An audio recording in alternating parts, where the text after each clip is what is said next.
látod, ez az a ház. Kevés a luxus, szorít a kényelem. Hiába keresel, nyugalmat nem találsz. Se a halálon innen, se túl az életen. Nem, nem, ami kint, az van benn. Ami fenn, az van lenn. Ahogy élsz, annyit élsz. Ott van a válasz a szeretben. A válasz, ott van a szeretben. Kellemes 30 fokos hőmérséklet napközben, és most volt időm arra, hogy így a munkanap előtt kilógjak egy kicsit a természetbe, és kipróbáljam azt, ami már régóta a bakancs listámon volt. A vadkempinges csoportokban rengeteg olyat látni, hogy az emberek kilátókban alszanak. Úgyhogy úgy döntöttem, hogy én is kipróbálom.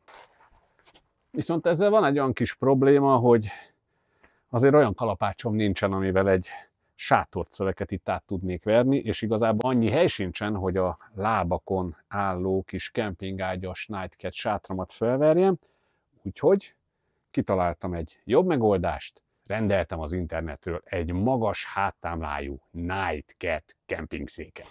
A feleséget ki fog gyírni. Sziasztok! Hát sikerült időben hazaérnem, úgyhogy arra gondoltam, hogy még mielőtt a lurkók elfoglalják az összes kismotort, meg a homokozót, megmutatom nektek, hogy milyen a régi és az új szék összehasonlítása homokon. Na, ezzel beparkolok a garázsba. Itt látható az előző és az új magas háttámlás székem. Csomagolás méretében azért látszik egy pici különbség, ez 1,4 kg, ez 2,2, de az a helyzet, hogy szerintem ennyivel többet is nyújt. Most nézzük meg, hogy hogy néznek ki egymás mellett kicsomagolva. Szerintem kicsomagolva még látványosabb a különbség, nagyjából úgy néz ki egymás mellett a kettő, mint amikor a Daewoo Matiz beparkol a Ford pickup mellé az Aldi parkolóban.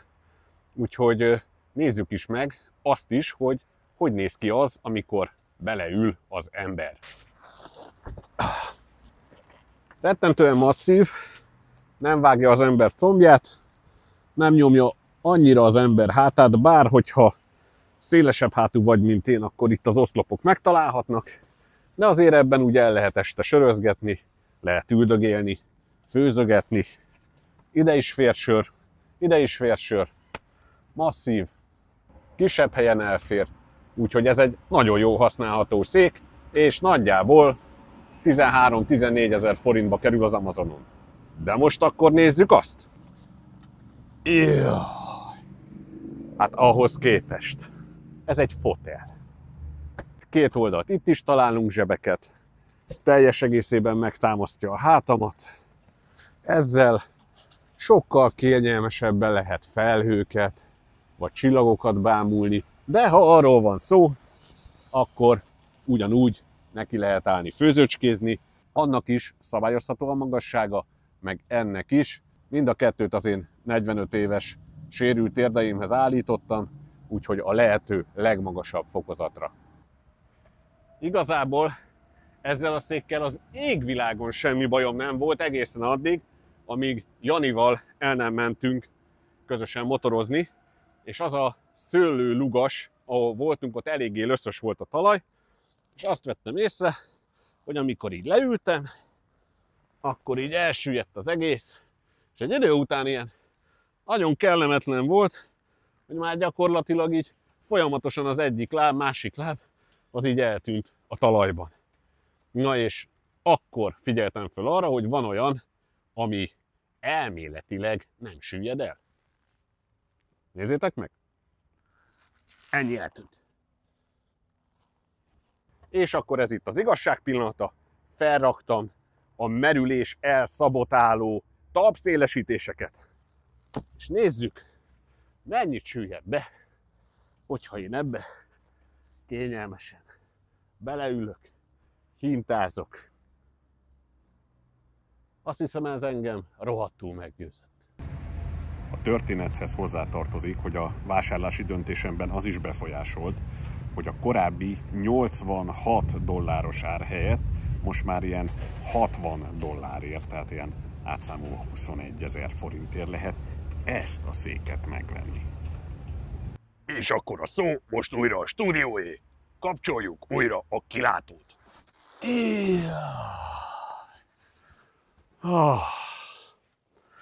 Hát, ha a puding próbája az evés, akkor az ilyen fotelszerű, magas háttámlájú székeknek az ülve alvás. Úgyhogy a mai terv az, hogy itt maradok, egyszerűen fölhúzom a kis poncsómat, és tódorral egy kilátó tetején, hozzávetőlegesen 13,5 méter magasságban nézzük majd a naplementét. Nem biztos, hogy ez olyan jó ötlet. Hát az majd holnap reggel kiderül. Egészségedre. Egi. Tiszta rendesek azok a nézőim, akik rendesen elolvassák a leírást, és küldenek egy kis pénzt sörre. Ha sok sört iszol, nem kell pisálni. Majd megoldjuk valahogy. Mindjárt jövök! Mindjárt jövök!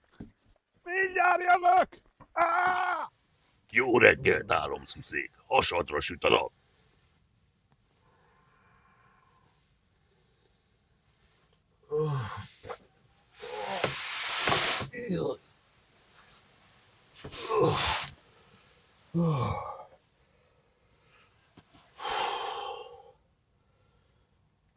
No, kezdjük sorjába. Kilátóban aludni nem rossz dolog, nem lehetetlen, bár itt teljesen másfajta környezeti zajok vannak, mert hogy itt a lombkorona szinten mászkál valami mókus, vagy pele, vagy én nem tudom, és ez néha így átfut így a tetőn is, úgyhogy hozzá kellett szoknom ezekhez a zajokhoz. Maga a nyári poncsó az teljesen jó viselet volt, és a szék az így egész jól működött az első 4 órában, mivel hogy én elsősorban az oldalamon szeretek feküdni, amíg csak lefeküdtem benne, ja igen, a táskámat ezt ide beraktam a lábamhoz, azzal, hogy fölpolcoltam, így szépen bekuckóztam magamat, és egészen eddig tök jól el voltam, amíg így kényelmes volt. A problémák akkor kezdődtek, amikor már egy elfeküdtem a hátamat, és akkor így elkezdtem így oldalra bedőlni. Na, ilyen módon, hát rettentően korlátozottan kényelmes, leginkább sehogy, úgyhogy onnan átváltozott egyfajta vergődésre. És az ide-oda forgolódásnál úgy, hát mondjuk azt, hogy amikor így visszaájultam egy órácskára, akkor meg ilyen totál rémálmaim voltak, úgyhogy nem szabad többet ilyet csinálni.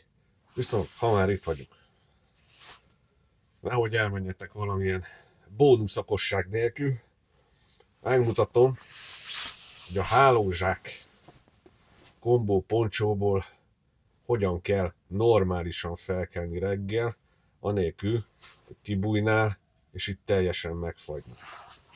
Első lépés, megkeresed a kapucnit, ami valahol itt lesz oldva. Hello! Második lépés, kicipzározod alul, egészen eddig. Kirugod a kis lábacskáidat. Fölhúzod a cipőt. Majd itt oldalt lehúzod nagyjából a feléig.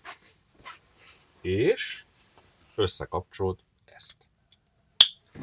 És nagyon figyeljetek, mert csak egyszer. Elfordítod magad előre.